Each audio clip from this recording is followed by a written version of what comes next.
بسم اللہ الرحمن الرحیم نحمده ونصلی ونسلم علی رسوله الکریم اما بعد اعوذ باللہ من الشیطان الرجیم بسم اللہ الرحمن الرحیم الا ان اولیاء اللہ لا خوف علیہم ولا هم يحزنون الذین آمنوا وكانوا يتقون صدق اللہ مولانا العظیم ان اللہ وملائکتہ یصلون علی النبی یا ایھا الذین آمنوا صلوا علیہ وسلموا تسلیما اللہم صل علی سیدنا ونبینا ومولانا محمد وعلی آلہ وصحبہ وبارک وسلم کما تحب وترضى بأن تصلي عليه الصلاة والسلام عليك يا رسول اللہ صلی اللہ تعالی علیہ وسلم. اگر کچھ مرتبہ چاہے تو کر خدمت فقیروں کی، نہیں ملتا ہے یہ گوہر بادشاہوں کے خزینوں میں. نہ پوچھ ان خر کا پوشوں کو، ارادت ہو تو دیکھ ان کو، ید بیدا لیے بیٹھے ہیں اپنی آستینوں میں. اور نگاہ مرد مومن سے بدل جاتی ہے تقدیریں، جو ہو ذوق یقی پیدا تو کٹ جاتی ہے زنجیریں. اقبال کہتے ہیں اللہ رب العزت کی حمد و ثنا، تعریف و توصیف، اس نے ہمیں اور آپ کو ایک اچھے کام کے لیے جمع فرمایا. حضور پاک علیہ السلام دعا فرمایا کرتے تھے اللہم انا نسألک فعل الخیرات وترک المنکرات وحب المساکین. یہ اجتماع انشاءاللہ تبارک و تعالی اس دعا کا مصداق بن جائے گا. دیکھیں تو صحیح، حضور سیدنا شیخ عبد القادر غوث العظم پیران پیر کے نام پر ہم سب جمع ہیں. یہ بزرگوں کا نام ایسا ہی ہے. اللہ کے محبوب بندوں کے ناموں کی تاثیر ایسی ہی ہے کہ یہ جہاں لیا جاتا ہے وہاں پر دل جڑ جایا کرتا ہے، نفرتیں ختم ہو جایا کرتی ہیں، محبتیں بڑھ جایا کرتی ہیں، مایوسی کے بادل چھٹ جایا کرتے ہیں، یقین کے بادل آ جایا کرتے ہیں، نفرتیں دور ہو جاتی ہیں، محبتوں کے سائے ہونے لگتے ہیں. الحمدللہ آج ہماری یہ سوسائٹی جو شالیمار کے نام سے مشہور ہے، در حقیقت یہ محبت کی سوسائٹی ہے، یہ اتحاد کی سوسائٹی ہے. یہاں پر چہرے کھلے رہتے ہیں، ہم مسکراتے ہوئے ایک دوسرے کا استقبال کرتے ہیں. نفرت کی بات یہاں نہیں ہوتی، انشاءاللہ نہیں ہوگی. محبت کا چراغ حضور غوث پاک کے نام و محبت سے جلتا رہے گا. سب جمع ہیں یہاں پر. بزرگوں نے فرمایا ہے کہ جہاں اللہ کے محبوب بندوں کا ذکر ہوتا ہے وہاں پر رحمتوں کا نزول ہوتا ہے. تو یہ یقین رکھے کہ اللہ رب العزت کہ جو محبوب بندے ہیں ان کا ذکر جب جب جہاں جہاں ہوگا اللہ کی رحمتیں ان کا استقبال کریں. اور آپ میں یہ سب جمع ہیں الحمدللہ. اس وقت سوسائٹی کے اتحاد و محبت کو دیکھنا ہو تو یہاں سے وہاں تک دیکھیں. میں بھی آپ کا ایک چھوٹا سا رکن ہوں آپ کے سوسائٹی کا، میں بھی جمع ہوں. ہمارے محترم جاوید بھائی، مفتی قمر عالم صاحب، عمرانی صاحب، اسلم بھائی ذرا دور دور ہو کر نیچے بیٹھے. صدر بھی ایسے ہی ہونا چاہیے ہمارا جو عاجزی کو اختیار کرے. اس بزم کو جس نے سجایا محترم ڈاکٹر نثار صاحب، محترم خواجہ بھائی، علی بھائی، عمران نداف، ریاض بھائی، ارشد بھائی، ارشاد بھائی. میں کن کن کا نام لوں کہ میں 4-6 دن سے یہاں سے غائب تھا، لیکن جو نام مجھ تک پہنچے دل سے دعا نکلی کہ رب تبارک و تعالی جنہوں نے اس محبت کی محفل کو سجایا ہے مولا دنیا و آخرت میں ایمان و عافیت انہیں عطا فرمائے اور ان کے گھروں کے اندر محبت و رحمت کے چراغ روشن فرمائے. ان سب کو انشاءاللہ اجر ملے گا کہ ایک بہترین مجلس کا اہتمام کیا. مبارکباد اس حوالے سے بھی کہ شایان شان ہماری سوسائٹی کا ہر پروگرام اسی شان و شوکت کے ساتھ ہونا چاہیے کہ جہاں پر دیکھو تو ایسے لگے کہ خانہ پوری نہیں کی جا رہی ہے. الحمدللہ محبت و عقیدت کا بھرپور مظاہرہ کیا جا رہا ہے اور سب شریک ہو ایسے محبتوں کے ساتھ. یہ پروگرام ایسے ہے جو محبتوں کا پیغام دیتے ہیں, نفرتوں کا نہیں. اولیاء اللہ رضوان اللہ تعالی علیہ مجمعین نے ہندوستان کے اس کفرستان کو چمنستان ایمان و اسلام صرف بنایا تو محبت کی بنیاد پر. وہ جہاں گئے محبتوں کی خیرات تقسیم کی انہوں نے, نفرت کسی سے نہیں کی. خواجہ ہند سلطان الہند عطائے رسول سیدنا معین الدین چشتی کا نعرہ ہے, وہ ارشاد فرماتے ہیں محبت ہر کسی سے, نفرت کسی سے نہیں. محبت ہر کسی سے. اس لیے جو آتا ان کا گرویدہ ہو جاتا, وہ دیکھتا آنے والا کہ ایسا دسترخوان ہے کہ جس پر کوئی تمیز غریب و امیر کی نہیں ہوتی, چھوت چھات کی نہیں ہوتی. یہ جب اپنے دسترخوان کو اتنا وسیع رکھتے ہیں تو ان کا دل کتنا وسیع ہوگا اور ان کا ایمان کتنا وسیع ہوگا. تو دوستانی علی وقار بزرگوں کے نام پر سجی ہوئی یہ محفل, یہ پہلی محفل ہے. انشاءاللہ تبارک و تعالی ان قریب ہمارے پیچھے جو ہے ابھی مسجد کا بھی آغاز ہونے جا رہا ہے. میں پہلے آپ کو بتا دوں الحمدللہ ہم نماز کے بھی قائل ہیں اور نیاز کے بھی قائل ہیں. سمجھے, ہم سب کے سب محبت کے ساتھ یہ عہد کر لے ہم نہ نماز چھوڑیں گے نہ نیاز چھوڑیں گے. سمجھے, یہاں پر بھی اور یہاں پر بھی کوئی دامن ہمارا خالی کسی چیز سے نہیں ہونا چاہیے. تو آئے چونکہ یہ مجلس ہماری اس حوالے سے پہلی ہے, میں کچھ معلومات بھی دوں, غوث پاک کا پیغام بھی دوں, محبت کی بات بھی آپ کے درمیان رکھوں. یہ ذات گرامی جن کے ذکر کے لیے اس محفل کو سجایا گیا. دنیا کا کوئی کونا ایسا نہیں, کوئی شہر ایسا نہیں, کوئی قریہ ایسا نہیں, اور غالباً کوئی مسلمان ایسا نہ ہوگا جو حضور پیران پیر, میران میر, غوث سمدانی, محبوب یزدانی, شہباز لامکانی, سیدنا شیخ عبد القادر جیلانی سے واقف نہ. ہر کوئی جانتا ہے جس نے ایمان و اسلام کا کلمہ پڑھا.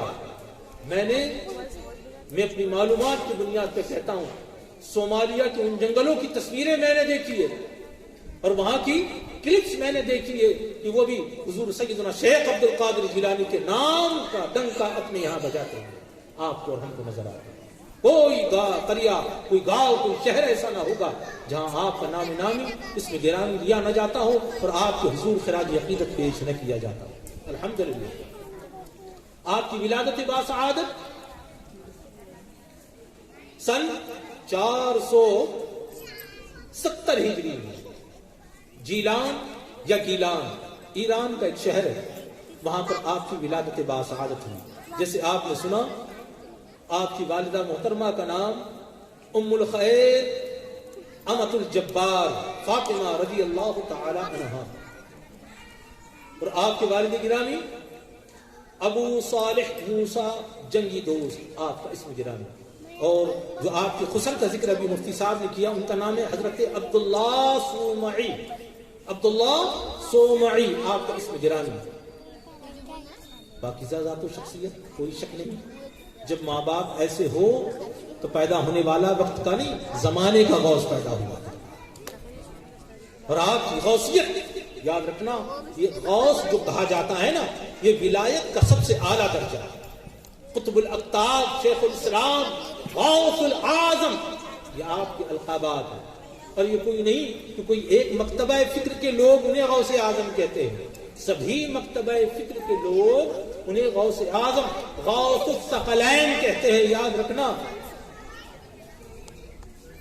آپ کی ولادت شعبان کی آخری دن, رمضان شروع ہونے کو آپ کی ولادت باسعادت ہے. اللہ رب العزت نے اسلامی مائیں اور بہنیں بھی غور سے سنیں, کیا شرف آپ کو عطا کیا گا کہ ولایت دو طرح کی ہوتی ہے, کسبی ہوتی ہے, ایک وحبی ہوتی ہے. جیسے ذکر کر رہے تھے ابھی کہ ولایت کا دروازہ بند نہیں ہے, بے شک دروازہ بند نہیں ہے. دروازہ صبح قیامت تک جب تک اللہ رب العزت نے اس دین کو اس دنیا میں قائم رکھنا ہے، اللہ کے محبوب بندے اس دنیا میں آتے رہیں گے، دین کی حفاظت کرتے رہیں گے اور دین انسانیت تک پہنچاتے رہیں گے، دین کی محبت کا پیغام انسانیت کو سکھاتے رہیں گے۔ 29 یا 30 شعبان کو آپ کی ولادت باسعادت ہوئی۔ آپ نے ہر وہ مرحلہ طے کیا جو ولایت کے لیے درکار تھا یا جو اس کے تقاضے تھے۔ اللہ رب العزت نے مادرزاد ولی آپ کو بنایا تھا۔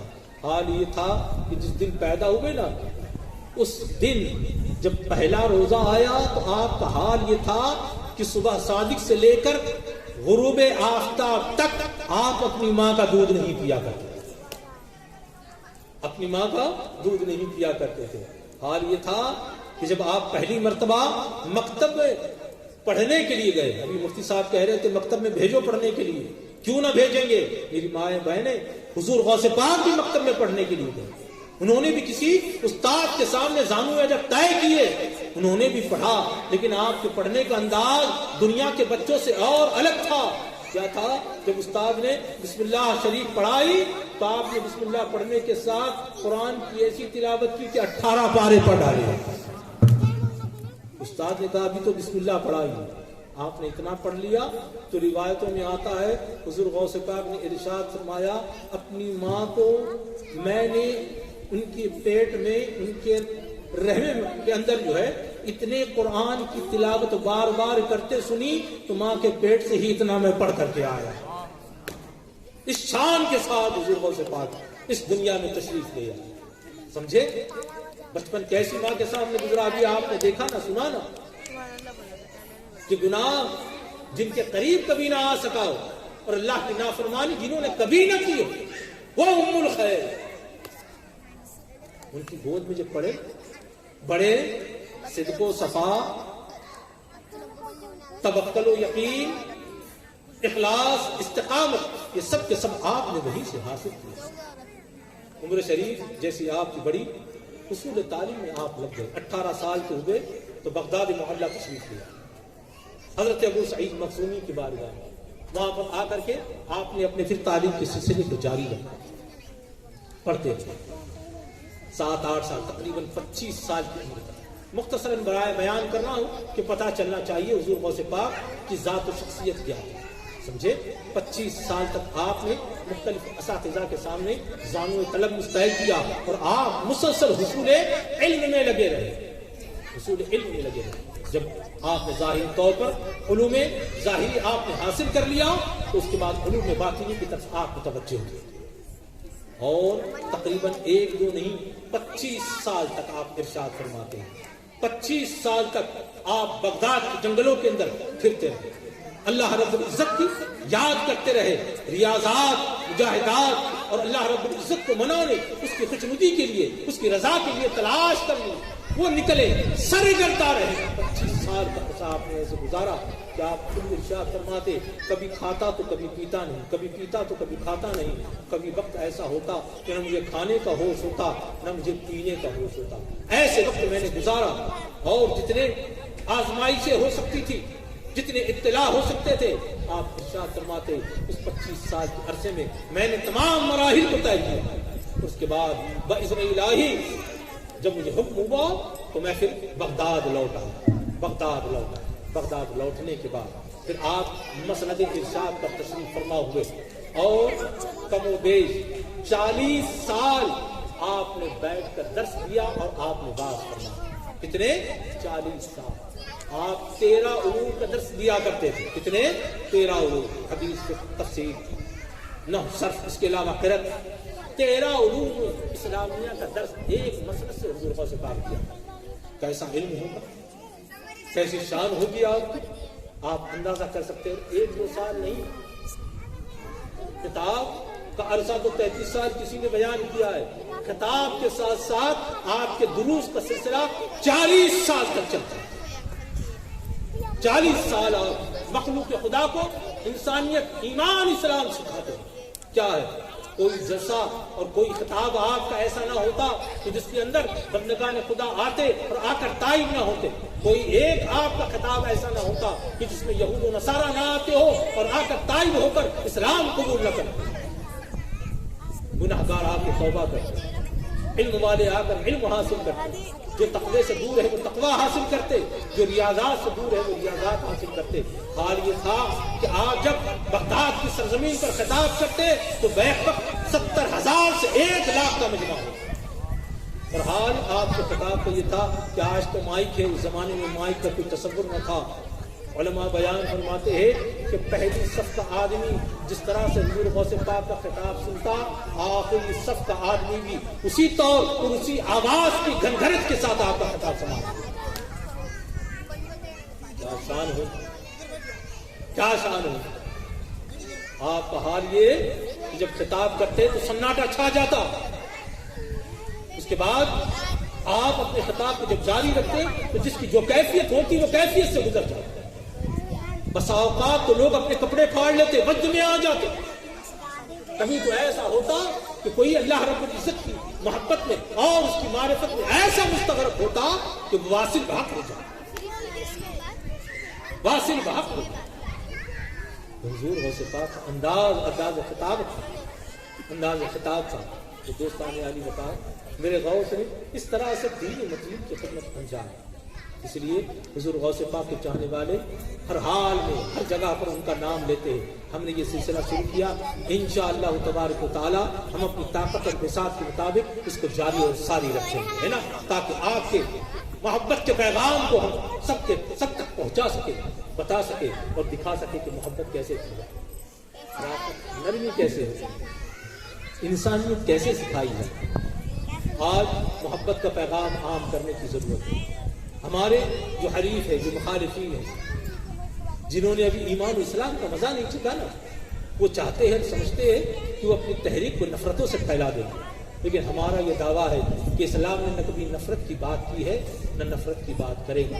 اسلام نے جب کہیں جہاں کہیں اپنا پیغام پہنچایا ہے محبت کے ساتھ, امن کے ساتھ, عافیت کے ساتھ اور بھائی چارگی کے ساتھ بڑھایا ہے اور بتایا ہے. انشاءاللہ تبارک و تعالی یہ پیغام کا انداز و طریق جو صوفیہ لے کر چلے, جو اولیاء لے کر چلے, اسی کے بدولت ہندوستان کے سرزمین پر اسلام و ایمان کی بہاریں آئی. اگر اسی پر عمل پیدا ہو جائے تو انشاءاللہ تبارک و تعالی وہ رونقیں جو پہلے کے زمانے کی تھی اللہ سمجھے. تو حضور غوث پاک کا انداز بڑا اسی پیارا ہے, عملی زندگی.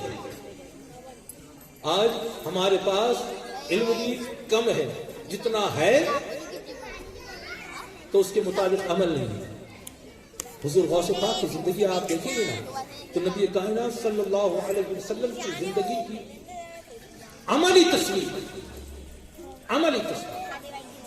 حضور کی زندگی کی سنت کوئی ایسی آپ نہ پائیں گے کہ جس پر میرے غوث نے عمل نہ کیا اور عمل کر کے نہ بنا. جس کو دیکھنا جہاں سے اٹھا کے دیکھنا. کیا آپ خود ہی ارشاد فرماتے ہیں کہ ہر ولی جو ہوتا ہے نا کسی نہ کسی نبی کے قدم پر ہوتا ہے, اور میں اپنے آقا و مولا جناب محمد رسول اللہ صلی اللہ علیہ وسلم کے نقش قدم پر پیدا کی. اس لیے حضور کی کوئی سنت آپ کی زندگی سے آپ کو الگ نظر نہیں آئے گی. ہر جگہ حضور کی سنتوں کی بہاریں حضور غوث پاک کی زندگی میں آئیں گی. تو وہ محبت اور رافت بھی دیکھیے آپ, ایسے ہی انداز آپ نے عملی زندگی پیش کی. کیسی زندگی؟ عملی زندگی. صرف آپ کے پاس صرف تقریریں نہیں ہوا کرتی تھی, تقریروں سے پہلے عمل ہوا کرتا. اور ایسا خوبصورت انداز کہ خاتون آپ کے پاس تشریف لائی اور آ کر کہا سیدنا شیخ عبد القادر جیلانی میرا بچہ ہے کہ دن رات یہ مٹھائی کھایا کرتا, میٹھا بہت کھاتا ہے, میٹھا بہت کھاتا ہے. میں چاہتی ہوں کہ ذرا آپ نصیحت کر دیں کہ آپ کی نصیحت بڑا عمل کرتی ہے, بڑا اثر کرتی ہے. تو آپ نے ارشاد فرمایا ایک کام کرو, اس بچے کو لے جاؤ کچھ دن بعد میرے پاس. کہا چھوٹی سی نصیحت کی بات, آپ پہلے لے جاؤ. کہاں لے جاؤ, کچھ دن بعد لے آؤ. خاتون نے کہا ٹھیک, لے گئی. کچھ دن بعد لائی تو آپ نے بچے کے سر پر ہاتھ پھیرا اور محبت سے کہا بیٹا زیادہ میٹھا کھانا صحت کے لیے اچھا نہیں ہوتا, بیٹا زیادہ میٹھا نہ کھایا کرتے. یہ کہا تو ماں نے بھی سنا, سن کر بچے کو پہلو میں کرنے کے بعد پوچھا یہی نصیحت آپ کچھ دن پہلے جب میں آپ کے پاس آئی تھی تب بھی تو آپ کر سکتے تھے، تب آپ نے کیوں نہ کی؟ تو آپ مسکرائے اور مسکرا کر ارشاد فرمایا اس وقت میں بھی میٹھا بہت کھاتا تھا، کہ جس پر میں خود عمل نہیں کرتا بچے سے کیا کہتا۔ جب میں نے خود عمل شروع کیا تب میں بچے سے کہنے کے قابل ہوا کہ بیٹا زیادہ میٹھا، یہ ہے سچائی۔ آج میرا حال کیا ہے؟ میں چاہتا ہوں آپ سچے اور درست ہو جائے، آپ چاہتے ہیں کہ میں درست اور سچا ہو جاؤں، نتیجہ کیا آتا ہے؟ نہ آپ درست ہوتے نہ میں درست ہوتا۔ میں چاہتا ہوں کہ آپ نمازی ہو جائیں، آپ چاہتے ہیں میں نمازی ہو جاؤں، میں میری چاہت میں سچا نہیں، آپ اپنی چاہت میں سچے نہیں، نتیجہ کیا؟ آپ نمازی بنے نہ میں نمازی بنے۔ ہاں حضور غوث پاک کی زندگی یہ عملی زندگی، عمل۔ پہلے خود کرو عمل۔ بچوں کو تعلیم دینے کی بات کہی نا، آپ کو بتاتا ہوں حضور غوث پاک کا حال یہ تھا کہ ان کے گھر میں جو مہمان آتے نا، اس مہمان کی مہمان نوازی کسی اور آپ اپنے خادم سے نہیں کرواتے۔ جو آپ کے صاحبزادگان تھے حضرت عبدالرزاق عبدالوہاب، ان کو یہ ڈیوٹی تھی کہ جب مہمان خانے میں رات ہو جائے تو خود جا کر وہاں پر چراغ جلائے اور خود مہمانوں کو پانی اور کھانا پیش کرے، کھانا پیش کرے۔ یہ حضور غوث پاک کا طرز تھا، مہمانوں کی خدمت خود کرے۔ یہ ایسی عملی زندگی کی ایک ایک نمونے آپ دیکھیں گے تو حضور غوث پاک کی زندگی میں آپ کو نظر آئے۔ یہ ایسے ہی حضور غوث پاک، آپ کا عمر سنیں گے، آپ ارشاد فرماتے ہیں، میری مائیں بہنیں بھی سنیں، ارشاد فرماتے ہیں، بڑا مشہور قول آپ کا ہے کیا کہ میں نے نیکیوں کے دفتر کو الٹ پلٹ کر دیکھا، جتنی نیکیاں ہیں سب کو کھنگال ڈالا، سب کی چھان بین کری، کون سی نیکی کیسی ہے؟ تو مجھے کھانا کھلانے والی نیکیاں سب اس سے بہتر نیکی نظر، کھانا کھلا۔ آپ دیکھ رہے ہیں نا حضور غوث پاک کا لنگر، دنیا میں کسی بھی جگہ آپ جائیں آپ کو لنگر بٹتا ہوا نظر، سمجھے؟ نیاز غوث پاک، نیاز غوث پاک۔ آج بھی الحمدللہ ہمارا آپ ہے نا انتظام ڈاکٹر صاحب، الحمدللہ اطمینان رکھیے گا، ہم لوگ اس بزم کے ختم ہونے کے بعد کھانے کا بھی انتظام ہے، انشاءاللہ جلد ختم ہو جاتی ہے وہ انتظام ہے نا۔ مخلوق کے خدا کو کھانا کھلانا، سمجھے، یہ چھوٹ گیا۔ نیازوں کا سب سے بڑا فائدہ یہی تھا، یاد رکھنا، جب نیاز عام تھی نا، ہوتا یہ تھا کہ گھر کے اندر کھانا بنتا اور پڑوس کے اندر تقسیم ہو جایا تھا۔ تو جھگڑے جو ہوتے ہیں نا آج کل پڑوسیوں سے، آپ دیکھو اگر جھگڑا ہو جائے نا، آپ کا کسی وقت جھگڑا ہو جائے، دوسرے وقت میں ایک پیالہ آپ سالن پیش کر دیجئے، انشاءاللہ آپ کا جو جھگڑا ہے نا وہ آپ کی محبت میں تبدیل ہو جائے۔ کر کے دیکھو، یہ نیاز کا اثر تھا، نیاز ہم نے چھوڑ دی، جھگڑے ہمارے یہاں شروع ہو گئے۔ تو نیاز کا سب سے بڑا فائدہ آپ دیکھیں نا، حضور غوث پاک نے اللہ کی مخلوق کو، غریبوں کو کھانا کھلانا پسند ایسے فرمایا کہ اللہ رب العزت نے ان کے نام کے ساتھ کھانا کھلانے کو اتنا عام کر دیا کہ سال بھر میں آپ دیکھو کہیں نہ کہیں حضور غوث پاک کی نیاز بنتی رہتی ہے، بڑھتی رہتی ہے، تقسیم ہوتی ہے، سمجھے؟ یہ حضور غوث پاک کی تعلیمات کا نتیجہ۔ تو دوستانی عالی وقار، حضور غوث پاک تو ایسے ہی تھے، سمجھے، ایسے ہی تھے۔ میرے غوث نے جو آیا وہ نواز کیا، ان کی بارگاہ میں جو آیا، کوئی علم کی خیرات لینے آیا، حضور غوث پاک نے علم دیا، کوئی تقویٰ معلوم کرنے آیا، تقویٰ۔ یہاں تک تو ہم پڑھ لیتے ہیں کہ حضور غوث پاک کے گھر میں تو ایک مرتبہ چور آیا، کچھ نہ پایا، جب جانے لگا غوث پاک نے ارشاد فرمایا کیا بات ہے، کیوں آئے تھے؟ کہاں تھا کچھ لینے آیا تھا، یہاں تو کچھ ملا ہی نہیں۔ ارشاد ہوا ہماری بارگاہ میں جو آتا ہے خالی نہیں جاتا، تو بھی اپنے دامن مراد کو گھر میں جائے گا۔ تو دنیا لینے آیا تو میں تجھے دین دے دوں، تو دنیا لینے آیا تو دنیا کے خزانے، تو میں تجھے اللہ کی رحمت و محبت کے خزانے دیتا ہوں۔ ایسی نظر ڈالی کہ نگاہ مرد مومن سے بدل جاتی ہے تقدیریں، جو ہو ذوق یقین پیدا۔ الحمدللہ ایسی نگاہ ڈالی کہ چور کو ولی بنا دیا، چور کو، سمجھے، کوئی تعجب کی بات نہیں ہے، سمجھے نا۔ آپ دیکھیں گے حسبی پڑھیے تو بزرگوں کا حال یہی ہے کہ انہوں نے دیکھا آنے والا واقعی کوئی صاحب دل ہے، تو ایسی نظر ڈالی دنیا بدل کر گئی، دنیا بدل کے رکھیں. تو دوستان عالی وقار ہمارے آپ کے لیے ضروری ہے کہ حضور غوث پاک کی زندگی کو عمل نماز زندگی کے اندر سمونی ہے نا. محبت کے پیغام عام محبت کے پیغام حضور غوث پاک کا پیغام محبت امن عاشقی کا کسی کو عام کیجیے. آپ جب تک مل کر کے یہ کام نہیں کریں گے یاد رکھنا دوسرے ذرائع ہمارے پاس بہت ہیں لیکن وہ ذریعے نہ اثر انداز ہو سکتے ہیں نہ کام کے ہو سکتے ہیں. لیکن اگر اس طریقے محبت امن اتحاد اتفاق حضور غوث پاک نے اپنے زمانے میں یہی کام جو انتشار تھا امت مسلمہ کا عباسی حکومت کا جو آخری دور تھا اس وقت آپ کا حال یہ تھا کہ آپ دنیا کی طرف متوجہ نہیں ہوں گے. آپ دنیا کی طرف متوجہ نہیں کہاں ہوں گے آپ متوجہ ہوئے کس طرف اللہ رب العزت کی طرف متوجہ کیا کس طرف اللہ رب العزت کی طرف. خلیفہ وقت آتا ہے اور آ کر غوث پاک کی بارگاہ میں حاضری دیتا ہے اور اشرفیوں کی تھیلی پیش کرتا ہے. غوث پاک ارشاد فرماتے ہیں مجھے اس کی ضرورت نہیں لے جاؤ مجھے کوئی تمام نہیں تمہاری اس طرح کہاں بادشاہ وقت ہوں نہ لیں گے تو سب کی ہوگی لے لیجیے. حضور غوث پاک نے ارشاد فرمایا تم اس سے مجھے متاثر کرنا چاہتے ہو. اشرفیوں کی تھیلی لی آپ نے ایسے اسے نچوڑا تو اس سے خون نکلنے لگا. جب خون نکلا تو آپ نے ارشاد فرمایا یہ لوگوں کی کمائی جو تم نے حرام طریقے سے چوسی ہو تم اسے مجھے دینا چاہتے ہو. چلے جاؤ اگر عبد القادر نے ایسے اسے نچوڑا تو یہ خون تمہارے محل تک پہنچا. کسے تم سکھلانا چاہتے یہ اللہ کے جو دوست اس کے جو فقیر و قلندر ہوتے ہیں نا ان کا حال جو ایسے ہوتا ہے یہ دنیا کی طرف متوجہ ہوتے ہیں نہ دنیا کی طرف متوجہ کرواتے ہیں. تعلیمات کی دو باتیں آپ سے کہتا ہوں اور اپنی گفتگو کو ختم کرنے کی کوشش کرتا ہوں. آپ ارشاد فرماتے سن لیجیے گا غور سے کیا ارشاد فرماتے آپ کہ شرک دو طرح شرک تعلیمات کچھ آپ کی زندگی بیان کی کچھ آپ کی حیات کے دوسرے گوشے بیان کی کچھ آپ کی تعلیمات یہ آپ سے جو ہے وہ باتیں جو ہماری دنیا میں ہے وہ آپ کے درمیان ہے. آپ ارشاد فرماتے ہیں شرک دو طرح کا ایک شرک ظاہر شرک ظاہر کیا ہے اللہ کی ذات و صفات میں کسی کو شریک نہیں یہ شرک ظاہر. یاد رکھنا ہمارا عقیدہ صاف ہے نہ اللہ کوئی اور ہے صرف ایک ہی ہے نہ اللہ کی طاقت کسی اور کے ساتھ یعنی اللہ جیسی طاقت کسی میں نہیں مانتے. یہ صاف ہمارا عقیدہ سمجھے. ہم اللہ کی ذات اور صفات میں کسی کو کسی حوالے سے شریک نہیں. کلیئر لا الہ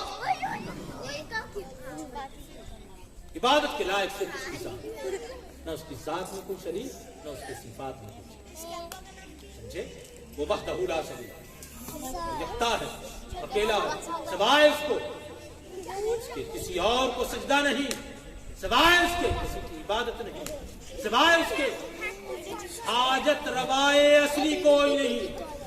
ہمارا عقیدہ الحمدللہ مؤثر حقیقی اللہ کی ذات